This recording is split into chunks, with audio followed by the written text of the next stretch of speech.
प्रभात बच्चों, आज हम व्याकरण के किताब से पाठ 4 वाक्य पढ़ेंगे। तो बच्चों, जैसे पिछले अध्याय में आपने पढ़ा था कि शब्द किसे कहते हैं, तो आपने जाना था कि वर्णों के सार्थक समूह को शब्द कहते हैं। जैसे क वर्ण है, म वर्ण है, ल वर्ण है, कमल। पिछला अध्याय में हमने बताया था कि वर्णों के सार्थक समूह को शब्द कहते हैं। आज हम जानेंगे कि वाक्य किसे कहते हैं। तो ठीक उसी तरह शब्दों के सार्थक समूह को वाक्य कहते हैं। शब्दों के सार्थक समूह को वाक्य कहते हैं। अब जैसे कि राम खाना खा रहा है, राम खाना खा रहा है। अब देखिए बच्चों, इसमें बहुत सारे शब्द हैं। राम एक शब्द है, खाना एक शब्द है, खा एक शब्द है, रहा है एक शब्द है। तो ये वर्णों के सार्थक ये समूह में है और इसका अर्थ निकल रहा है, सार्थक है, इसीलिए ये वाक्य कहलाएगा। अगर हम है ना रहा, खाना, राम इस तरह से अगर लिखेंगे तो कोई अर्थ उसका नहीं निकलेगा, तो वो वाक्य नहीं कहलाएगा। तो अब समझ गए वाक्य किसे कहते हैं। तो वाक्य कहते हैं शब्दों के सार्थक समूह को वाक्य कहते हैं। कोई आपसे पूछेगा कि वाक्य किसे कहते हैं, तो हम लोग क्या बताएंगे कि शब्दों के सार्थक समूह को वाक्य कहते हैं। क्योंकि यहाँ पर है ना बहुत सारे शब्द हैं, सार्थक है और व्यवस्थित रूप से लिखा हुआ है। रहा, खाना, राम ये व्यवस्थित नहीं है। तो वाक्य किसे कहा जाता है, तो वर्णों के सार्थक समूह को, व्यवस्थित समूह को वाक्य कहा जाता है। अब हम लोग जान गए वाक्य किसे कहते हैं। अब आइए हम वाक्य के बारे में जानेंगे। वाक्य जो है, वाक्य के दो अंग होते हैं, दो पार्ट होते हैं। पहला को कहा जाता है उद्देश्य और दूसरे को कहा जाता है विधेय। अब जैसे हम राम खाना खा रहा है एक वाक्य है, तो राम हो जाएगा उद्देश्य और खाना खा रहा है विधेय। पहले हम जानेंगे उद्देश्य किसे कहते हैं और विधेय किसे कहते हैं। तो वाक्य में जिसके बारे में कुछ कहा जाए उसे उद्देश्य कहते हैं। जैसे इस वाक्य में राम के बारे में कहा जा रहा है, तो राम होगा उद्देश्य, और उसके बारे में क्या कहा जा रहा है कि खाना खा रहा है, तो वो हो जाएगा विधेय।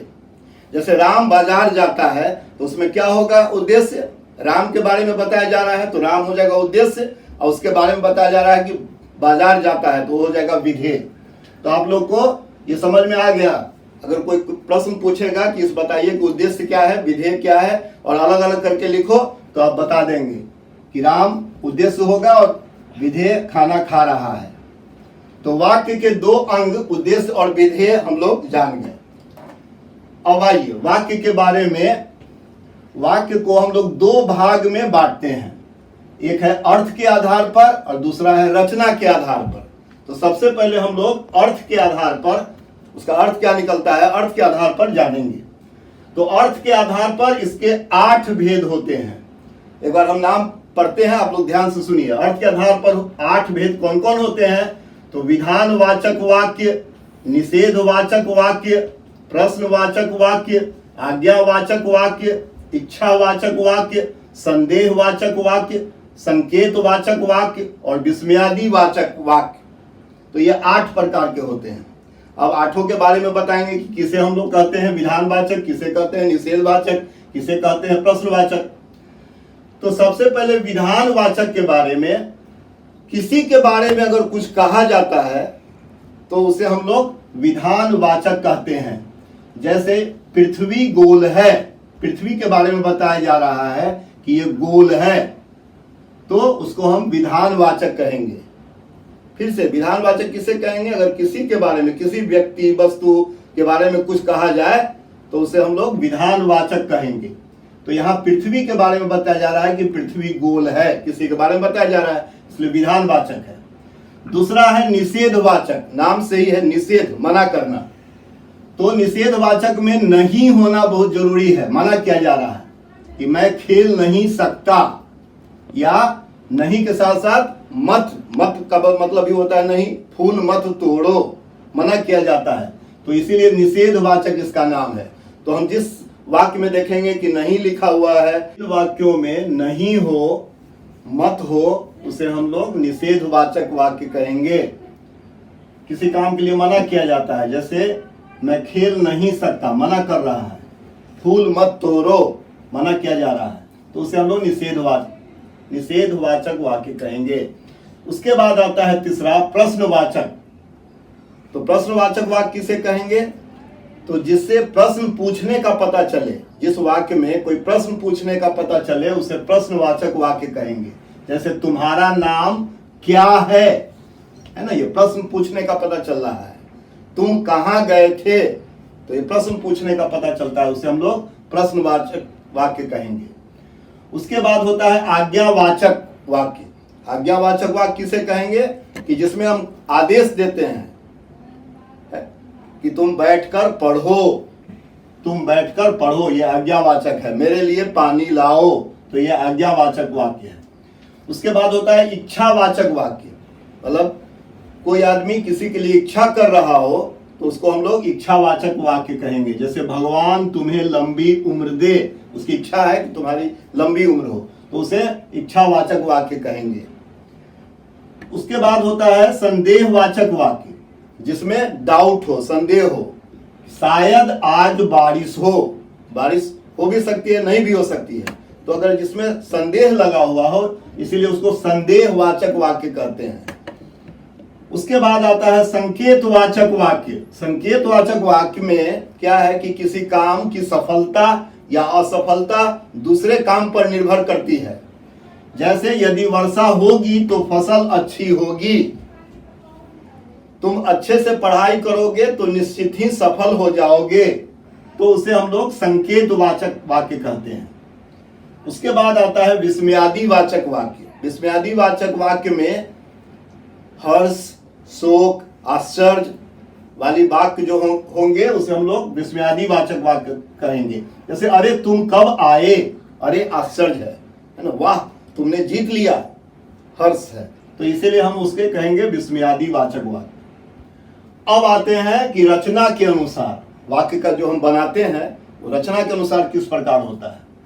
तो रचना के अनुसार इसके 3 भेद होते हैं, सरल वाक्य, संयुक्त वाक्य और मिश्र वाक्य। अब सरल वाक्य किसे कहेंगे? तो जिस वाक्य में एक उद्देश्य और एक विधेय हो उसे हम लोग सरल वाक्य कहेंगे। जैसे बच्चे पढ़ रहे हैं, इसमें एक उद्देश्य है, बच्चे पढ़ रहे हैं, एक उद्देश्य है, तो इसे हम लोग सरल वाक्य कहेंगे। उसके बाद आते हैं संयुक्त वाक्य। संयुक्त वाक्य क्या होता है कि 2 स्वतंत्र वाक्य और से, योजक से जुड़ा रहता है। जैसे कि शिक्षक कक्षा में आए और पढ़ाने लगे। 2 वाक्य है बच्चों, यहां पर ध्यान देना कि शिक्षक कक्षा में आए एक वाक्य है, पढ़ाने लगे दूसरा वाक्य है, और ये किससे जुड़ा हुआ है? तो और से, तो इसीलिए इसे हम लोग संयुक्त वाक्य कहेंगे। जब 2 वाक्य और योजक से जुड़ जाए तो उसे हम लोग संयुक्त वाक्य कहेंगे। तीसरा होता है मिश्र वाक्य। इसमें क्या होता है कि एक प्रधान वाक्य होता है और दूसरा वाक्य उस पर आश्रित होता है।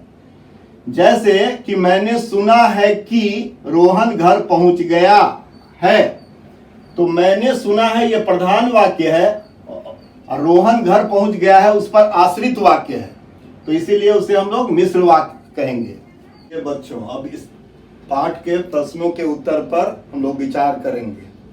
तो अभ्यास का पहला प्रश्न जो है उसमें हम लोग को बताना है कि वो सही है या गलत है। तो हम लोग देखेंगे कि उद्देश्य के बारे में कहे गए कथन को विधेय कहते हैं, ये सही है या गलत। जैसे हम लोग को रिकैप भी हो जाएगा, हम लोग जान भी जाएंगे। उद्देश्य के बारे में, जैसे राम बाजार जाता है, तो राम उद्देश्य हो गया, बाजार जाता है विधेय हो गया। तो राम के बारे में कहे गए कथन को विधेय कहते हैं, ये सही है या गलत? तो सही है, तो सही का चिन्ह हम लगाएंगे। दूसरा है कि रचना के अनुसार वाक्य 2 प्रकार के होते हैं, ये सही है या गलत है? ये गलत है, क्योंकि रचना के अनुसार वाक्य 3 प्रकार के होते हैं, सरल वाक्य, संयुक्त वाक्य और मिश्र वाक्य। तो हम क्या करेंगे, इसमें गलत का चिन्ह लगाएंगे। तीसरा है विधानवाचक वाक्यों में किसी व्यक्ति, वस्तु या स्थान आदि की जानकारी मिलती है। ये सही है या गलत? तो हम अभी बताए थे कि पृथ्वी गोल है, किसी के बारे में जानकारी मिलती है, तो ये सही है। इसीलिए यहाँ पर गौ में हम लोग सही का चिन्ह लगाएंगे। घ है निषेधवाचक वाक्य संदेह प्रकट करते हैं। ये सही है या गलत? तो ये हो जाएगा गलत, क्योंकि निषेध में हम जानते हैं कि नहीं, किसी काम के लिए मना किया जाता है, लेकिन यहाँ अब संदेह प्रकट करना है तो संदेहवाचक होगा, इसलिए गलत है, इसलिए गलत का चिन्ह लगाएंगे। उसके बाद है मिश्र वाक्य में 2 स्वतंत्र वाक्य जुड़े होते हैं। ये सही है या गलत? तो ये गलत है, क्योंकि मिश्र वाक्य में 2 स्वतंत्र वाक्य किसमें होते हैं? संयुक्त वाक्य में जुड़े हुए होते हैं। मिश्र वाक्य में 2 स्वतंत्र वाक्य जुड़े होते हैं, ये गलत है, इसलिए यहाँ पर गलत का चिन्ह लगाएंगे। अब दूसरा है जो कि बहुत आसान है, आप लोग बना सकते हैं। इसमें आपको लिखना है एक उद्देश्य क्या है और उसका विधेय क्या है। एक वाक्य है, उसमें उद्देश्य क्या है और विधेय क्या है, आपको लिखना है। तो पहला है कि शेफाली बाग में खेलती है, तो उस उद्देश्य में हम क्या भरेंगे? शेफाली। और विधेय में क्या भरेंगे कि बाग में खेलती है। दूसरा है मेरे पिताजी डॉक्टर हैं, तो मेरे पिताजी हो जाएगा उद्देश्य और डॉक्टर है विधेय। तीसरा, स्वास्थ्य सबसे बड़ा धन है, तो स्वास्थ्य हो जाएगा उद्देश्य, स्वास्थ्य के बारे में कहा जा रहा है कि सबसे बड़ा धन है, तो ये हो जाएगा विधेय। हाथी बहुत विशाल होता है, तो हाथी हो जाएगा उद्देश्य और बहुत विशाल होता है हो जाएगा विधेय। तेज वर्षा हो रही थी, तो तेज वर्षा हो जाएगा उद्देश्य और हो रही थी विधेय। लता मंगेशकर बहुत अच्छी गायिका हैं, तो लता मंगेशकर हो जाएगा उद्देश्य और उनके बारे में कहा जा रहा है बहुत अच्छी गायिका हैं, तो ये विधेय। तो ये प्रश्न 1 और 2 का हो गया। तीसरा और चौथा आपको वर्कशीट में बनाने के लिए दिया जाएगा, आप उसे अपने से कर सकते हैं, उसे आप बनाएंगे और उसका उत्तर हम आपको भेज देंगे। धन्यवाद।